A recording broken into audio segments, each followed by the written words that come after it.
Welcome to the Best of Real Talk. In this episode, we take a look at the Calgary Stampede sexual abuse scandal. More than 70 complainants listed on a class action lawsuit settled by the Stampede. But where's the outrage? Why do the big, prominent voices in Calgary not seem to care about this, at least not enough to make a public statement? What does this mean for the greatest outdoor show on earth?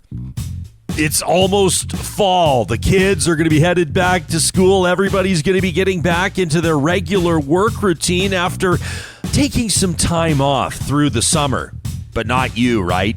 You've been thinking bigger than that. You know that summer is the best time to take that real estate course you've been thinking about and start a career that you actually love. Leave cubicle life behind for good with Rello. Rello's online real estate courses are fully accredited to help you get your real estate license in Alberta.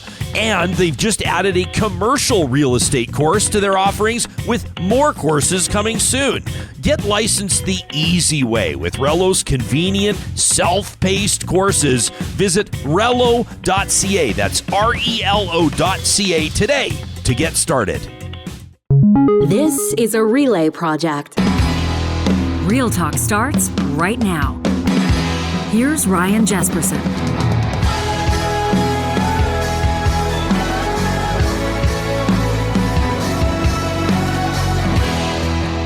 Well, love him or hate him, Stephen Carter says what he thinks. The former chief of staff for Calgary Mayor Jyoti Gondek talks to us just days after that settlement reached between the Calgary Stampede and those 70 complainants.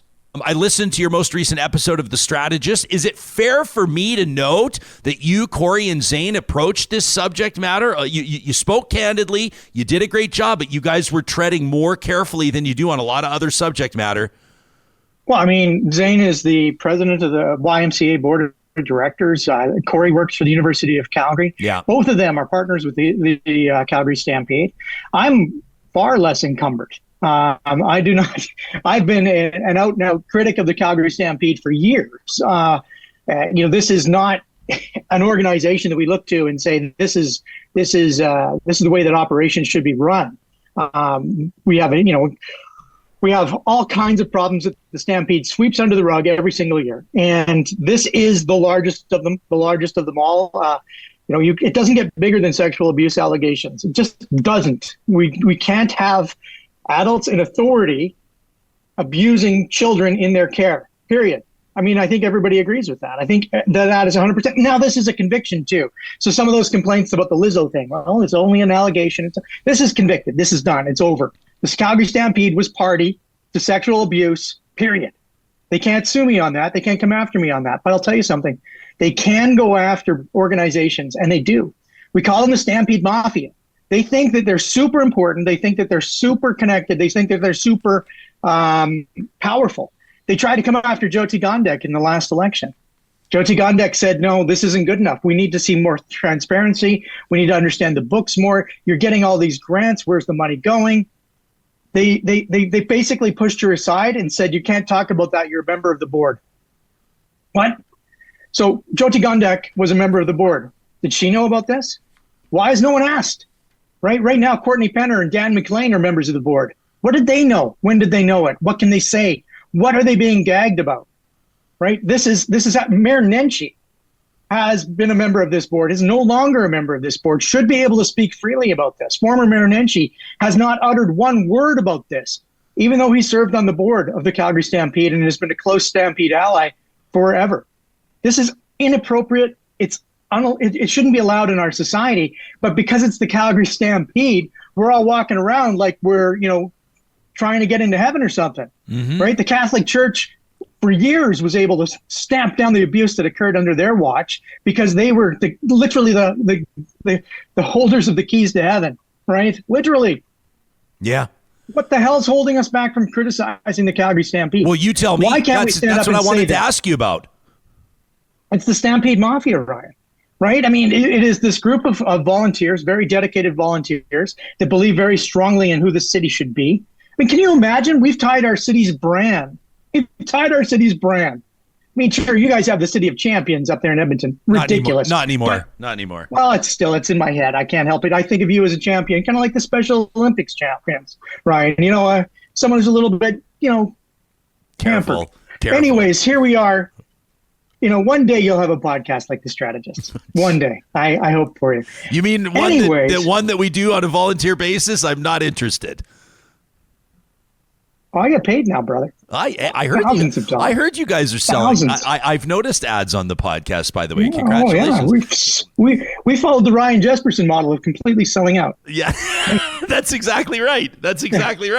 Yeah. You can buy our merchandise on westofcenter.ca. Yeah, well, I'm about to do an ad read where I'm going to promote the oil sands and then solar energy back to back. And so if you want to see me twist people up in all kinds of knots, no, watch I'm good. it happen. But here, let's get... The point of the exercise on all of this is we should be able to criticize institutions that do wrong. We should be able to ask them what the hell they knew and when they knew it. We should be able to ask them to step outside of a simple legal apology that has been uttered and created by their lawyers and ask their leaders what they knew and when they knew it and why they kept it a secret. We should be able to ask those questions. And right now, no one is asking them except Carey Tate, Gondek, McLean, Penner, Nenshi. Quiet on this matter. Where are the board chairs? Where are the people who led this organization?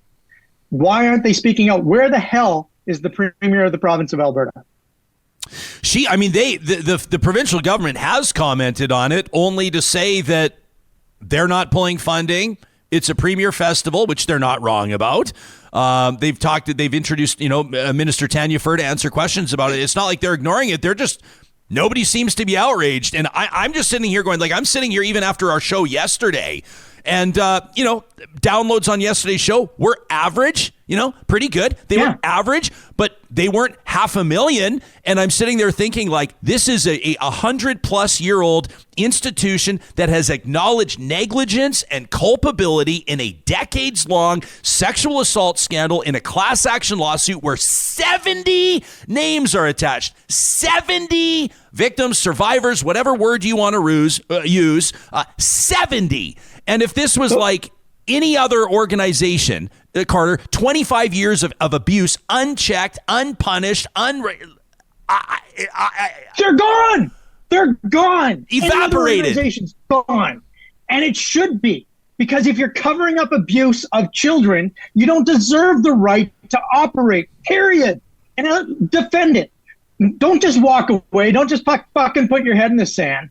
Come out here and defend it. If you can't if you're not able to hold your head up and say this is wrong, then I want you to fucking stand up and defend it, because no one can. And you're all putting your tails between your legs and you're running away, and it's not good enough. Good enough at all. Someone should be holding this Calgary Stampede to account. The fact that it's George Chahal and the fact that it's me and Carey Tate, who's done a great job with the Globe and Mail, that's not good enough. Where the fuck is everybody else, Ryan? People should listen. I swore on your show. I feel bad. That's okay. People should listen to the most recent episode of The Strategist, where I think you and Corey and Zane do a good job of describing the strategy behind when the Stampede announced its settlement. It was right after the Stampede, certainly not right before. They didn't need that problem for themselves. They didn't need the problem for their sponsors, their partners, and their advertisers. So 50 weeks from now, 49 weeks from now, Carter, when the city's getting ready for the next edition of the Calgary Stampede, is anything going to be different, or is it going to be business as usual? Nobody seems to have an appetite right now to really dig into this and press for actual public accountability. There's been more protests about the loss of a horse's life than there has been about 70 children being abused. Yeah. Period. Well, I guess this goes over to the public then. I was even like, I was talking to somebody off air yesterday about Ron Leipert, and I said Ron's actually a pretty funny guy in person. He can be a really likable guy, but he plays an asshole on TV, right? Like his political career, he has played an asshole, and he's been effective. No. But he is that asshole with me, Ryan. Yeah, like all the time. Fair for Stephen Carter. Yeah, I don't know why. I think I'm charming. I don't know. Yeah, that's so weird that the two of you wouldn't get along in the same room. But I would say, and there are very few people, Carter, that I can dance with like we dance with you, where we're talking about deadly serious subject matter and joking at the same time. Maybe we're joking because it allows us to hit this head on and actually tackle the serious stuff. But I get the political saber rattling. I get the hand grenades back and forth. I get the posturing. I get making stuff all about I get the keywords, invoking the name Trudeau and how that plays in Alberta. But even for George Chahal to sit there and say that I think funding should be pulled until the Stampede makes this right, for a rival politician, for Ron Leipert down in Calgary, to describe it as grandstanding when the subject matter is an abuse scandal, and in my mind, like George Chahal is on the right side of history on this one. Whether or not you like his politics, whether or not you like the Liberals or voted for Justin Trudeau, that's not the point. To describe his pretty common sense approach to this as grandstanding, invoking, by the way, a word very connected to the Calgary Stampede and the grandstand show, I thought was really, really weird. Well, I mean, this is everybody in Calgary falling behind and trying to protect the Calgary Stampede. This was known too, Ryan. I mean, children who were being told where to go to learn to sing. My daughter went up and did musical theater, did all this. She didn't do the Stampede, didn't go to the Young Canadians. One of the reasons, because people had whispers. There was always whispers. The Calgary Stampede had too many whispers and too many issues. And the only reason they've been allowed to continue is because not enough people have spoken out, because Ron Leipert is ultimately too weak to stand up and say this was wrong.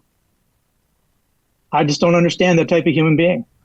I don't understand the type of person who doesn't stand up and simply say when something is wrong, it's wrong. Let me ask you this, and I'll note that your colleagues, your co-hosts on The Strategist aren't here, so I guess in a way I'm asking you to speak for them, but not so much. But there is one, and we'll get the three of you back, by the way, in the fall. We always love those episodes, even though audience interest dips a little bit, but I really enjoy them. So spikes your ratings. Yeah. You were basically your best of Ryan Jesperson show right there. Yeah, that's right. That's right.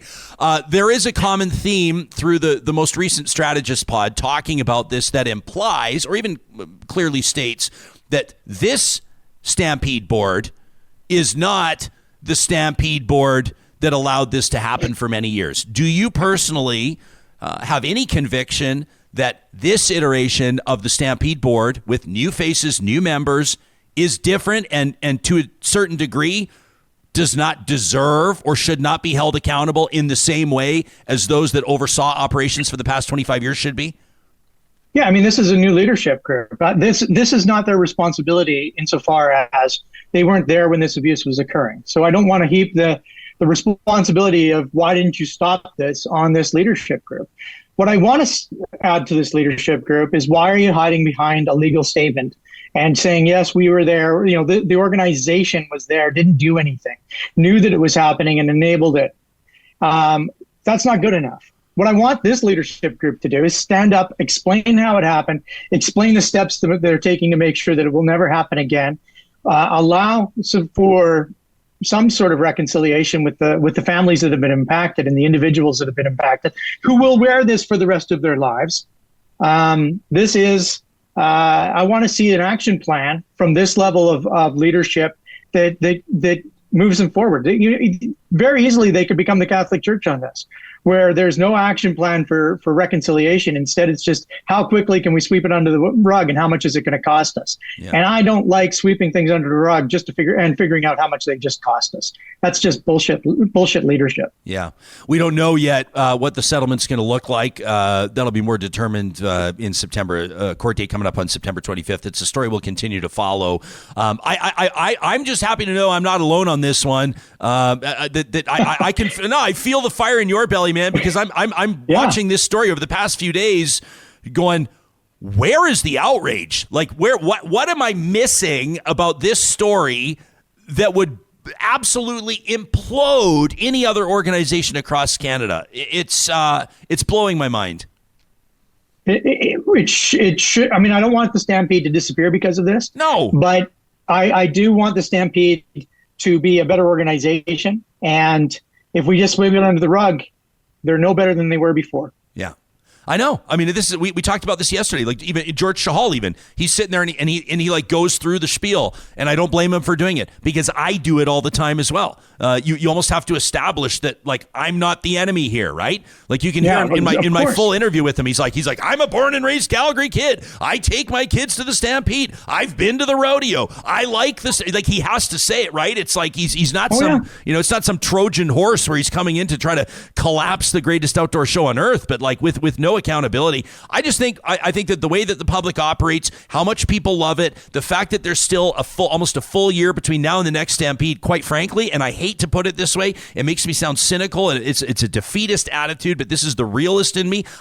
I don't think anybody, I'm not going to say nobody cares. I can tell in our live chat right now, people care. I can tell based on the emails we got after yesterday's episode, people care. But generally speaking, seems like people don't care. It's like an inconvenient truth for them. You know what I mean? It hits too close to home for a lot of people.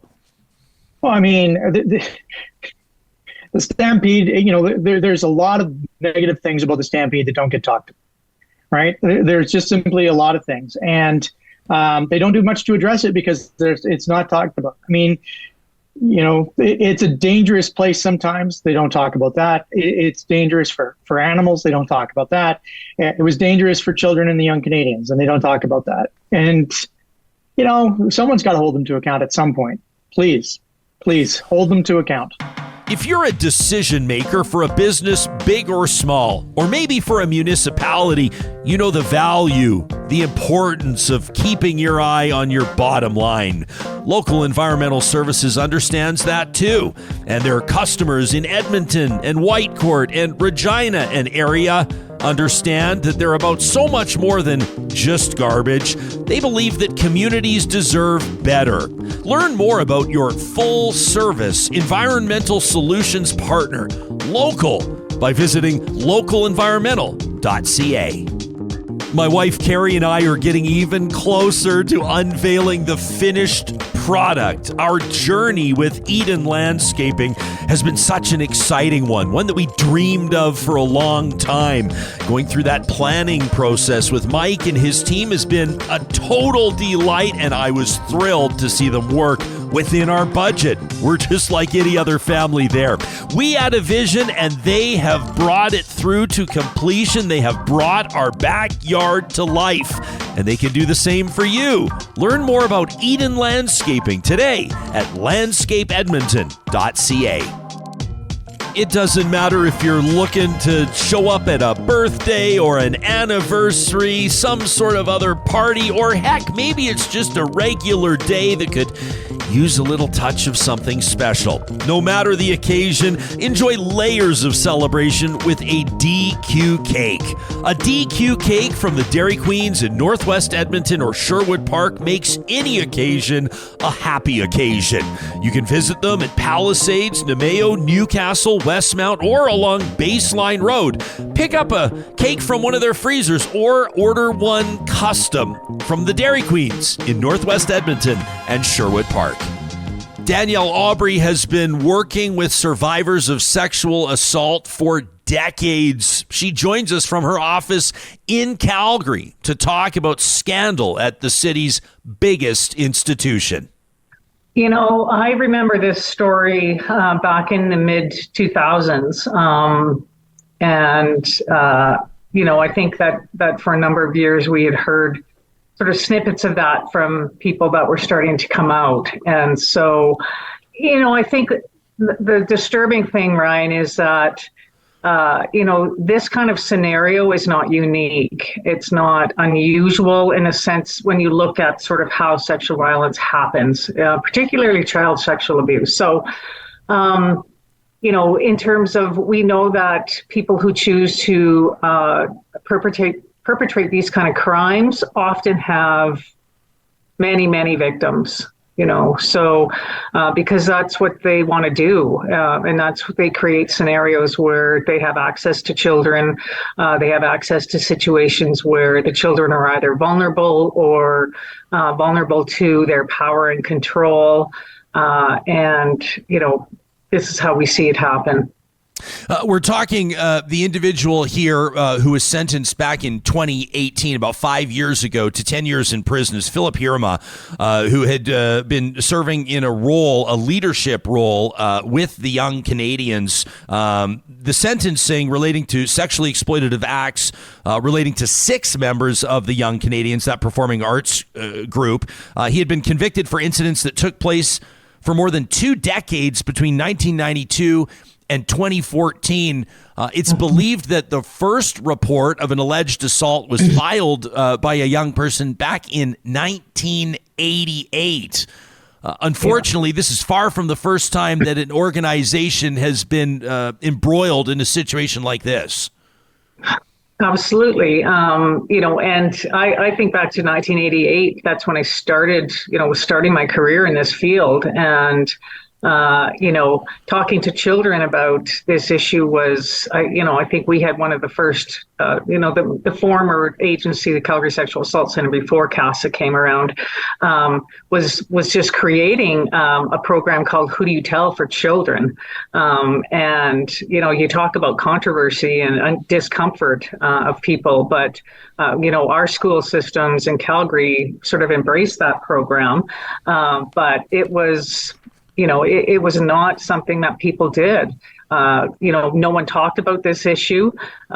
People held up the carpet so it could be swept under, faster than you could blink an eye. And it's quite remarkable to me that these individuals back then were, found the strength within themselves, particularly probably as children or adolescents, to actually disclose. And it hurts my heart to think of, the type of responses that they did or didn't get, more like, that they didn't get. We know the result of that can be devastating, further devastating than the abuse. This lawsuit, as mentioned, alleged that one of the victims here, who was just 16 years old at the time, had approached a grandstand show executive back in 1988 and reported being abused by Hirma. And according to this young person's testimony, they claim to have been told that their allegations could have serious consequences. And he said later that he did not pursue the matter over fear that he may have been removed from the Young Canadians group. I would love your insight on that. Well, the Young Canadians group is the same as, can be compared to a hockey team, to, any kind of high pressure situation that kids might be involved in, where they have, the Young Canadians. I had a friend when I was a kid that was in it, and you talk about high pressure. And so I think the important thing to know in this is that in many of these situations, these kind of crimes happen between people that are known to each other. So it's an interpersonal crime. And with that comes all the dynamics, not just in the relationship, but like you said, what's the context? What's the pressure here? What's, kids, children and youth know what kind of repercussions. They know that, for example, if a child talks about something that's happening in the family, they know that it could blow the family apart if they tell, right? And so, this is the kind of message that this young man got, was if you tell, this is gonna, you're going to be responsible for, bringing bad media to us, hurting someone that, that is such a leader in the Young Canadians, that the needs of the survivor at that point are typically the very last to be even considered. And in fact, they're probably not considered. So, this is, we've seen this, like I said, in sports, in theater, in so many, in families, in institutions. How many times have we heard, you don't want to ruin that person's life and that reputation, right? And so where are the needs of that person? They're not even, what about their lives? Yeah, I mean, and even just the gaslighting element to it, that factor, whether it's intentional or otherwise. Are you sure this happened? Are you sure that you experienced, or that it happened in the way that you claim to have experienced? How sure are you? Right? Yeah, and that's what most children and youth that experience sexual violence experience post-traumatic or trauma and then post-traumatic stress. And so, that kind of gaslighting just adds to that trauma because you begin to self-doubt, and you replace sort of the feeling, your own feelings with, the need to protect and doubt yourself and make sure you got it right, and that no one's mad at you. CTV News is reporting that more than 70 individuals are involved in this class action lawsuit, and that ranges from those who allege to have been lured, photographed, assaulted, abused. This is obviously something that's occurred or alleged to have occurred over 30 years. To be honest with you, it kind of reminds me, in a sense, and I hope I'm not stretching too far here, but I wanted to talk to you about this. It reminds me of allegations and convictions that have plagued the Catholic Church over the past number of years, in particular because of the hallowed reputation that the Calgary Stampede has in the city of Calgary. I mean, this is the brand in the city of Calgary. The Stampede brand is bigger than the Flames. It's bigger than anything else that comes out of Calgary. And for a lot of people, whether you're talking about controversy around the rodeo, whether you're talking about, horses being euthanized in chuck wagon races, whether you're talking about this, the scandal involving the young Canadians, a lot of people feel like it's an attack on them because it's an attack on the Calgary Stampede. Same goes with the Catholic Church. Can we get into it? Oh, sure. Absolutely. Again, you have hit on one of the key dynamics that exists that keeps this issue silent. And I think that our biggest challenge as a society is to be able to hold space for all of those different types of realities. While I was raised in Edmonton, born in Edmonton, raised in Calgary, I know what the Stampede means to this city. You can hold on to that, you can keep that, but that cannot push away the other realities that might exist in an institution as large as that. And I think it's the same for the Catholic Church. We're not attacking the religion when we talk about sexual abuse in the Catholic Church. We're talking about an ugly, ugly reality that has been allowed to exist. There have been many, many people and part of the structures that have been complicit in allowing this to happen. What we've seen in that is, the priest gets transferred over to, a rural area from a big city. That's the only thing that ever happens to them. So they continue their abusive ways. Yes, it's, I think people have to get over it. People have to prioritize the needs of survivors and have a reality check that, there's over 1.4 million Albertans that have experienced sexual violence in their lifetimes. And, let's stop pretending that these types of realities that come out are going to ruin an institution like that. You said 1.4 million Albertans. That's off the top of my head, that's approximately 1 in 3. Yes, it is. And this came from a provincial study that our provincial association, the Association of Alberta Sexual Assault Centers, did. That was released in 2020. So it was a replicated study from a national study back in 1984, and we wanted current numbers. We couldn't do a national study, so we did one in Alberta, and those are the kinds of numbers. And it's both boys and girls that are impacted by this.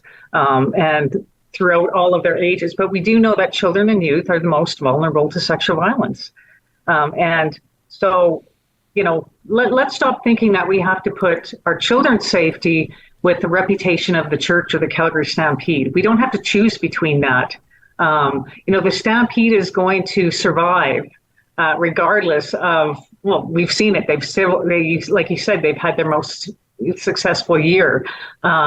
And these allegations aren't new, right? So they've been known. Yes, the Stampede needs to do what they're starting to do now, take accountability.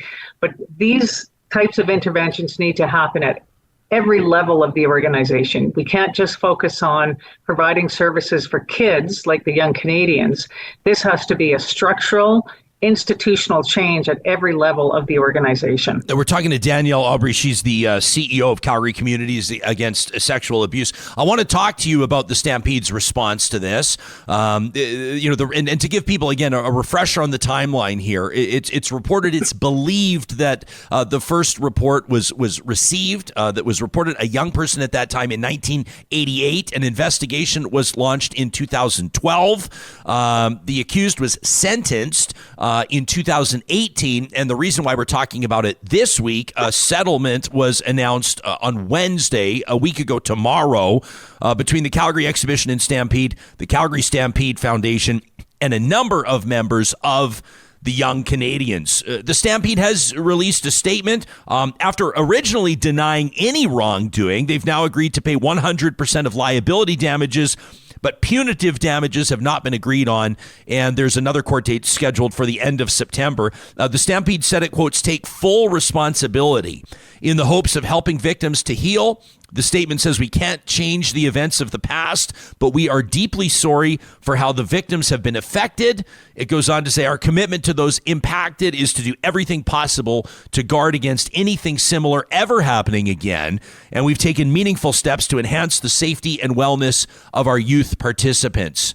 Does it pass the test?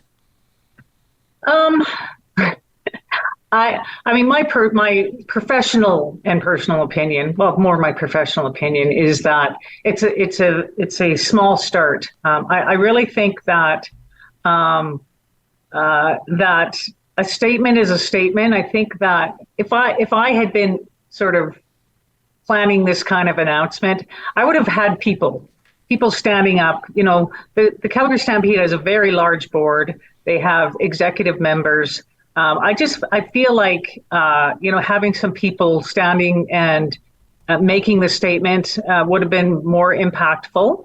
I think it connects actually people to the organization. But I have to say that in my many, many years of doing this, there are very, very few people and organizations that actually come out and, take accountability. You see a lot of dodging, a lot of language around, we're very sorry that you feel that way, or, so I do have to give them some credit for that it's a really important piece for people. But my goodness, the work is definitely only beginning, I think, for the Stampede. And I hope that they continue to do the right thing and not just focus on programs for the children, but make it an institutional interventions and changes that this becomes an organization where one of the first things you think about when you think of the Calgary Stampede is how courageous they were to actually institute significant change within their organization, and that any kind of abuse or bullying in any of those environments are not acceptable, including those types of things happening on the Stampede grounds. And I can talk about a little bit about that, Ryan, at some point around one of the initiatives. Yeah, let's talk about that right now. Are you talking are you talking about the state of the art, the performing arts studio, the glass walls, all that kind of stuff? No, what I'm talking about is a program that we deliver with a domestic violence agency in Calgary called Strategist at the Calgary Folk Festival. And what it is, it's called Safer Spaces. And we just had our Folk Festival. And what they did is they actually had a tent at the Folk Festival where people could come if they had experienced, some sexual harassment or harassment of some kind, or are feeling, any kind of situation like that we know happens at festivals. When you get a lot of people together, and some people don't have appropriate boundaries, or some people are perpetrators. And so it really, again, it on the grounds, it gives the message to people that are attending that festival that you have a safe place to go if something happens. And so we would like to, we've had very initial conversations with the Stampede about doing that. So really, I think, again, for an institution like that, you're looking at the youth programming, the policy level, the training on staff, what happens on the Stampede grounds, what are the messages. I don't think that people understand that the mere message of actually saying this is not acceptable to us as an organization, we will not tolerate it. I know that sounds, and those are very simplistic things, but they're also a beginning to really, I remember the day when there was no signs in AHS facilities that said, abuse will not be tolerated. I think that has had an impact within that organization that gives people messages that you cannot abuse our staff. Just as an example. I should mention some of the commitments that the Calgary Stampede has announced in response to this. They say they've implemented a comprehensive system of policies and procedures. I know that the general public rolls their eyes at stuff like that, but that does not mean it's insignificant. To ensure safe programs and environments, they say protected disclosure, duty of care and investigation procedures, a commitment to a culture of transparency and disclosure where youth are encouraged to come forward with concerns, establishing an environment where they feel comfortable and safe to do so. Maybe easier said than done. I'd love your insight on that, Danielle. And this is what I was referencing as well. They say state-of-the-art security measures in the performing arts studio, including video surveillance, electronically controlled access points, and see-through glass doors in all rooms and offices, which that seems strange to me. I don't know, your child may be in a room with a predator, but don't worry, it's glass doors and there's video cameras, so we'll be able to see if something goes wrong. I don't know. That last one seems a little bit weird. But maybe your thoughts. You have 35 years of experience here. Is it? I don't know if I use the word adequate, but is it appropriate? I think to address that, those are things that they call, target hardening, and the police do it quite often, or a lot of, not just the police, but, they'll look at sort of the physical environment, how can we, let's cut these shrubs down so that, there's a sight line to, the LRT station or whatever. Sure. And, that's a very, very tiny piece because, let's remember that the individuals that are perpetrating these kind of crimes are very good at what they do. And they typically create environments where they are going to be alone with the child somehow. So, again, maybe it's a message that, we're watching you and you can't do this out in the open. But the reality is that it doesn't typically happen in those kind of environments. So, yeah, it is it's a bit different, but I think again, let's not put too much weight into it as far as how effective it is. And to go back to the idea about policy development and again, I think that what I have seen is that there are many of the companies or institutions that, will hire an HR company or, a law firm to do a policy for them. Obviously I'm biased, but I really believe that when these organizations do that they should be asking their local sexual assault centers to help review those policies. I reviewed many policies before, and some of them are solid, but the reality is they're not trauma informed and they're not sexual violence trauma informed. So I think when we talk about redirecting funds,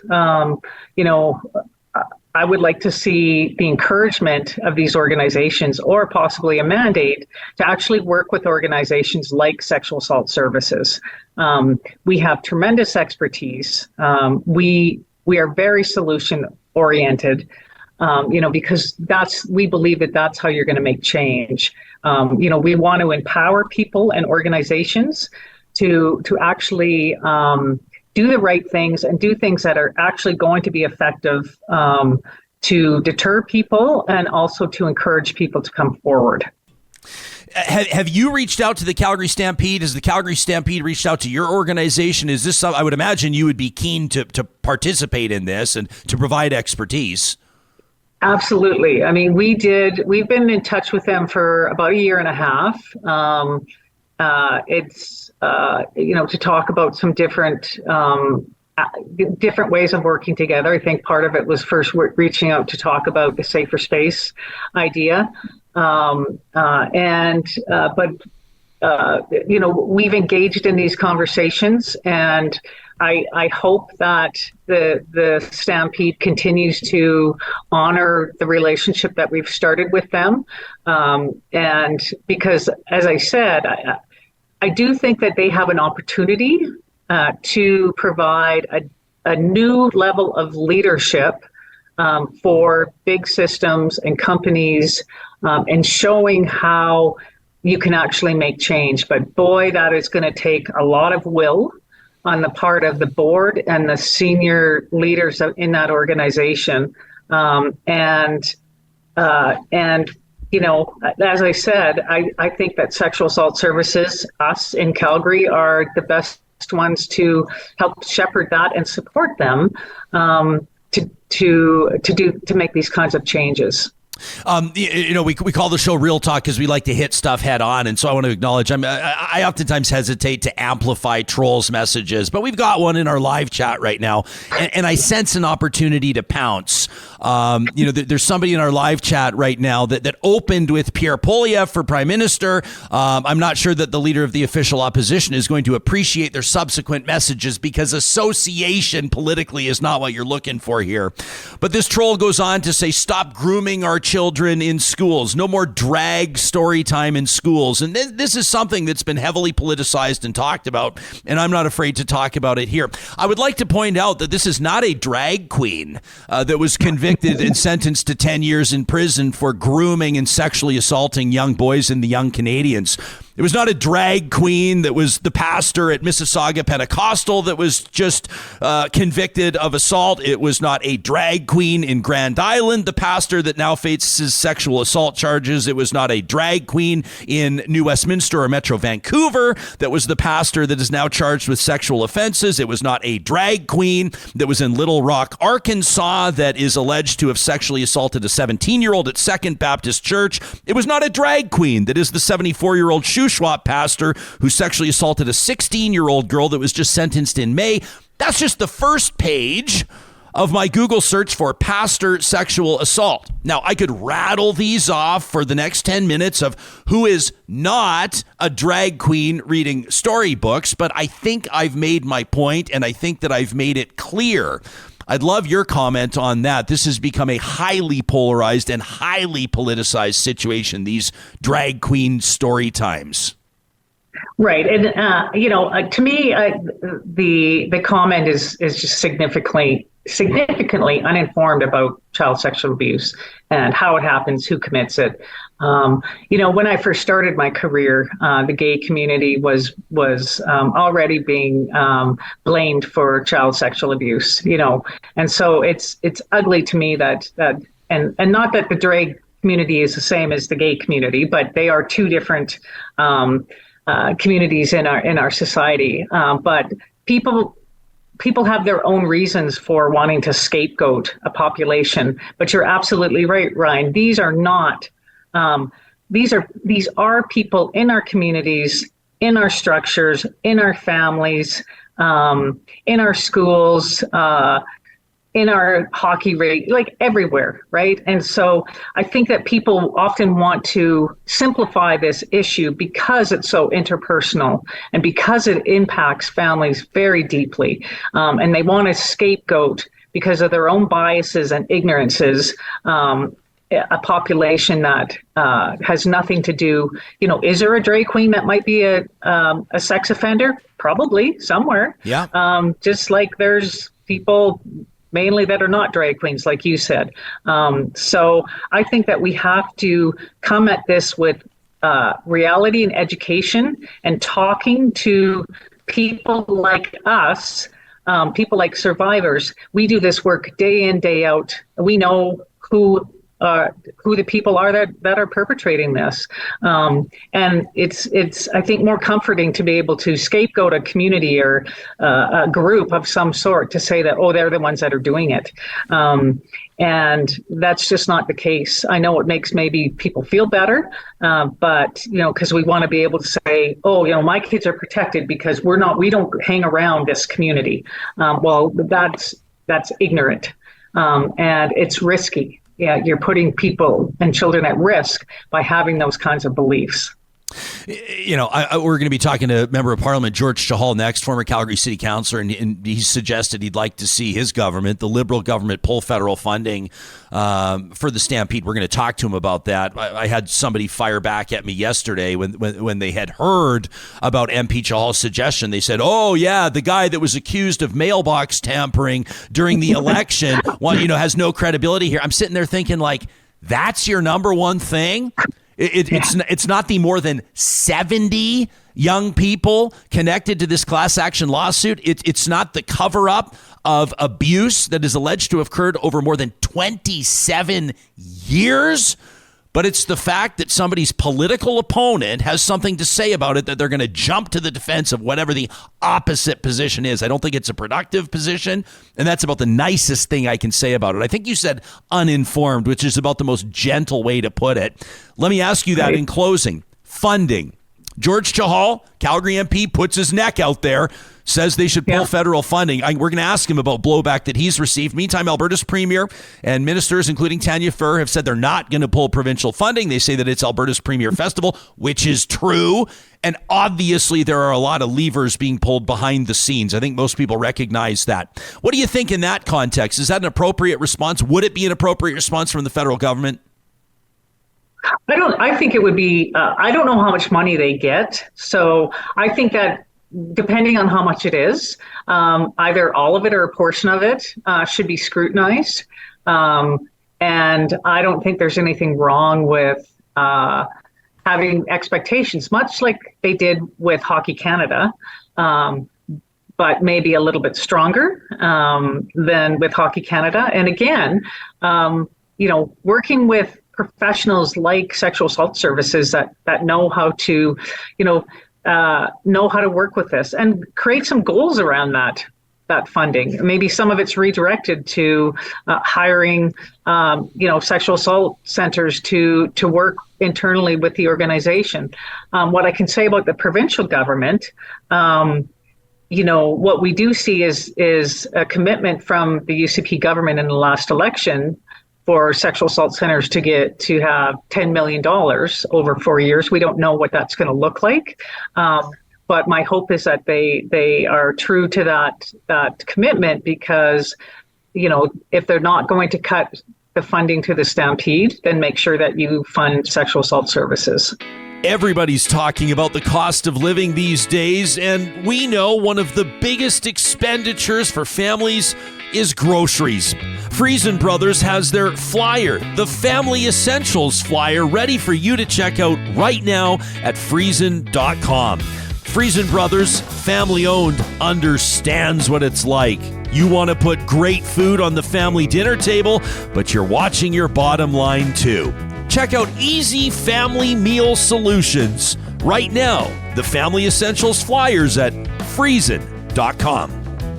Do you want to be part of Canada's green movement? Do you want to be part of the move toward net zero? Kubi Renewable Energy is Western Canada's busiest solar installer. And right now, they're hiring. They're looking for those with tickets, and they're looking for apprentices too. Kubi Energy is young, they're growing, and they're reshaping the energy portfolio in Canada. You can check out some badass projects that they've been working on and apply to work there by visiting kubienergy.ca. Tens of thousands of Canadians trust Athabasca University with their post-secondary experience. Why? Well, in part because of its accessibility, its convenience. AU has world-class accredited online programs and courses that offer you the flexibility to learn at your own pace on a schedule that suits your lifestyle. You know what else is pretty great? Nearly 90% of Athabasca U graduates say they're in a job related to their field of study. You don't get that at every university, but it's just one of the reasons why you should check out athabascau.ca. George Chahal found himself on a bit of an island, not only just as one of the very few Liberal MPs in Alberta, but also as the only one prominently calling for the federal government to pull its funding of the Calgary Stampede. This after shocking allegations, and then a settlement was announced relating to a decades-long cover-up involving the young Canadians. Well, I've heard stories of what's happened here for a number of years, but last week when the news broke, this really impacted me. And I want to first of all say that, I stand with the victims. They have a lot of courage to coming forward and fighting this fight over a number of years. This is over 2 decades of abuse that occurred and over 70 victims, how they've been traumatized, how their lives have been impacted. As a father of 3 girls, I send my kids to performance dance, to sports. And as a parent, our biggest fear is the safety of our children. And I know so many Calgarians and Canadians feel the same way. And when I saw this, it came to me that the Stampede, which is a very large organization, every year we have a great festival here in Calgary. But over 2 decades, how could this have been covered up? And how did the public not know? How were these victims prevented from getting justice? And there's a responsibility and accountability for the Stampede and the board that they have to accept and acknowledge, and justice needs to be served so these victims have an opportunity for reconciliation moving forward. So you've suggested that the federal government should pull its funding for the Calgary Stampede. Do you happen to know off the top of your head approximately what the annual contribution is from Ottawa to Calgary on this? Well, what I've asked for is for us to look at halting future funding. I mean, we've funded the Stampede over a number of years, and recently last year, I did an announcement at the Stampede for restarting some of their events. There's a number of different funding mechanisms that previously have been provided through infrastructure funding, through job support funding. And so what I'm asking for was a halt so we can have transparency. This organization can be responsible and take accountability to ensure that our children are protected, but also on why it took so long for this board and this organization to accept responsibility to support these victims. Over 70 victims. We know there are 70 victims, and there may be more that were also impacted as well. And so what I'm asking for is a halt, but this is for all organizations. We've seen so many organizations across the country. We saw Hockey Canada recently, and there's the gymnastics organizations that had significant challenges. So as we provide funding as the federal government or any order of government, we need to make sure that these organizations are doing everything they can to protect the children and youth, the volunteers and employees within their organizations. Talk to me about the brand and the power of the brand, the institution. Everybody in Calgary knows who Guy Wiedek is. Everybody has, for the most part, their own Stampede memories. People will jump to including me, George. I've jumped to the defense of the Calgary Stampede chuck wagons. When horses are euthanized, people call for the event to be shut down. I'm not trying to drag different issues into the mix here, but, we're having a conversation. This is how it goes. I mean, a horse was euthanized following a chuck wagon race this summer, and that's after changes were made to make the sport more safe for the horses that are involved there. You talk to chuck wagon drivers, you talk to people associated with the sport, and you can tell they love the horses. You talk to the backers of the events of the rodeo, you can tell that they care about the animals. But there's this constant kerfuffle. There's this constant sort of, I don't know what I want to call it, but this disagreement that plagues the Stampede. The point that I'm making is that the defenders of the Stampede, those that will attend, the millions of people that will attend the Calgary Stampede, will find a way to justify it. They'll find a way to protect the brand, because the brand is incredibly important to and beloved by the city. So when a prominent person like you suggests that funding should be pulled, we should note that the feds don't support the Stampede every single year. Although over the course of COVID, Ottawa did send about $14 million to the Stampede. So it's not chump change. I would imagine that there's blowback. What are some of the messages that you've received, or what has been some of the response that you've experienced since you made your statement earlier this week? Yeah, first of all, I'm a born and raised Calgarian. I spent so many years at the Stampede, going to the rodeo as a child and as an adult. And I've taken my kids there as well. It's a big festival in our city that, really represents our Western Canadian heritage. But, this organization is very powerful in the Calgary contest. It does provide a lot of economic benefits throughout the city, but that should not take away for the responsibilities that the organization has in ensuring the protection of its employees and the children and youth that work there, that perform there. And so for me, I've had so many folks over the years that I've had to interact with, but, since I've come forward to support the victims and to highlight this, there's been a lot of support from the community. Folks who also enjoy the Stampede and are supportive of the festival, but are really concerned with this behavior or the cover-up that has occurred over 2 decades, and the lack of responsibility or their ability from their board and organization to take responsibility and accountability with this specific issue, which is a horrific crime where these 70 victims were victimized. But how did this get covered up? How did this, how was this swept under the rug, and how were these victims prevented the justice they deserve? That's, for me, what I've heard. But there's been a lot of hate that's been brought forward as well. I can tell you, I've had support from a lot of folks walking the streets and saying, it's good that you've highlighted this, but we've had a lot of hate sent our way through social media. And a lot of that hate is also promoted by politicians south of the border, Ron DeSantis and others, and Fox News, and the pipeline of hate that's been brought forward through that pipeline into Canada through Jordan Peterson or Rebel media promoting hate against, the LGBTQ community towards racialized communities. I've seen a significant number of those messages pop up on my social media feeds targeting me, but targeting those communities as well. And it's disgusting. We don't have to look to Florida's governor for a political reference on this one. Ron Liepert is a Calgary member of parliament, a conservative MP, obviously has had a career in provincial politics as well. He responded to the Canadian press. I'm referencing their reporting here, and he said that you're grandstanding.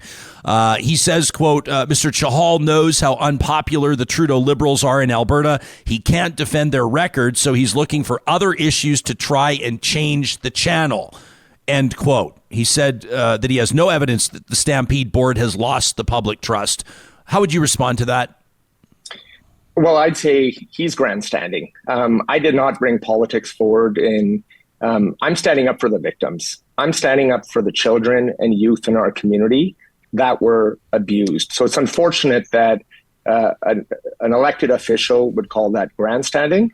I think they need to reflect on all of us should be standing forward at all levels of government, supporting transparency and accountability, but standing up for the victims.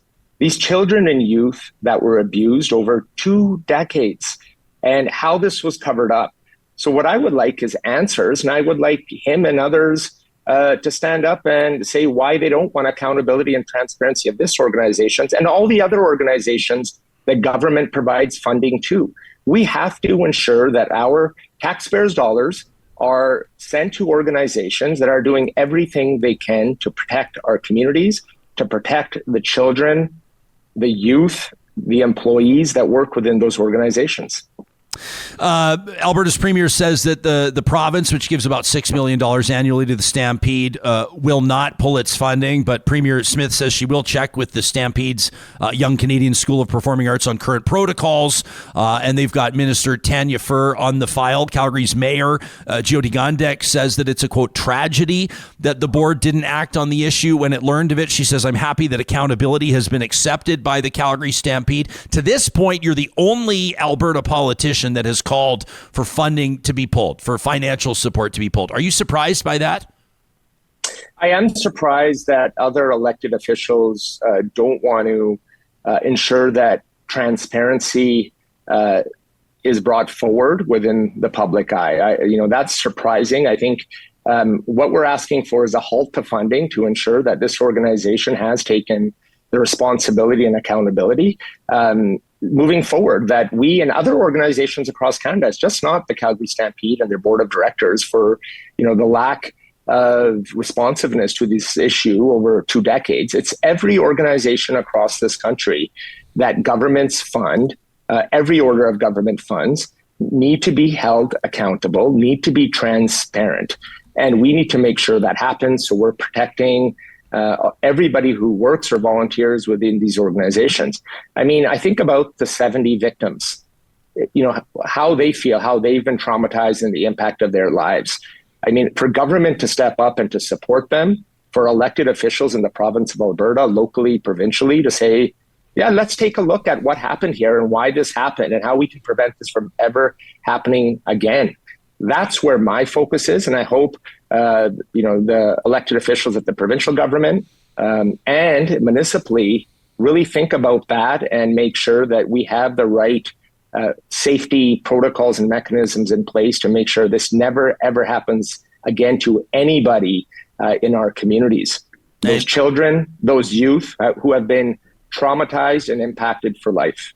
And obviously, a lot of people are going to be paying attention to see what position the federal government does take on this. It's not just this. I mean, we talked on Friday. We had a couple of marketing and branding experts on. We're talking about rebrands and corporate reinventions, and Hockey Canada came up, and that was another one.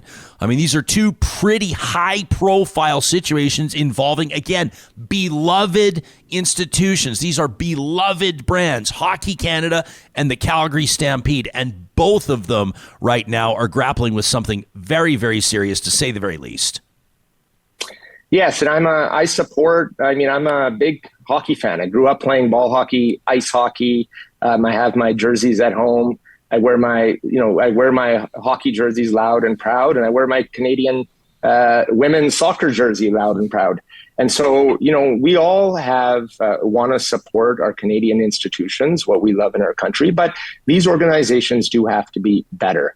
And that's why I'm going to advocate to my colleagues for a halt to make sure this review happens, to make sure this organization has done the work and, really rolled up the sleeves, put the work in, this board, to be fully transparent, but to provide justice for the victims and make sure that reconciliation occurs.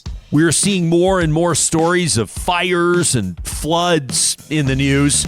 And of course, every one of those stories has tough implications. Canadians are going to be trying to get their lives back. And for a lot of Canadians, that means a restoration project at home or at work.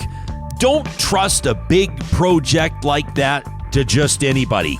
Complete Care Restoration has a team of experienced and certified professionals working in fire and flood damage, mold and asbestos removal, plus other construction and renovation projects. We've worked with them, and they've earned 2 thumbs up. You can find them online at completecarerestoration.ca. calling all professional engineers or those soon to get their P-Eng anywhere in Canada or even beyond. The team at Apex Automation wants to talk to you. They're hiring skilled engineers and technicians that are keen on joining the move toward automation, that want to be part of Industry 4.0. Whether you're an electrical or instrumentation engineer, computer science or process engineer, mechanical engineer, electrician, instrument technician, you get the idea. There's a place for you if you want to realize your true career potential at apexautomation.ca. Thanks for checking out the best of Real Talk. If you liked what you saw or heard here, make sure to subscribe on YouTube or wherever you get your podcasts. If you want to check out our merch or how you can become a Real Talk patron, check out our website, ryanjesperson.com, and catch fresh episodes of Real Talk weekdays at 8:30 Mountain Time.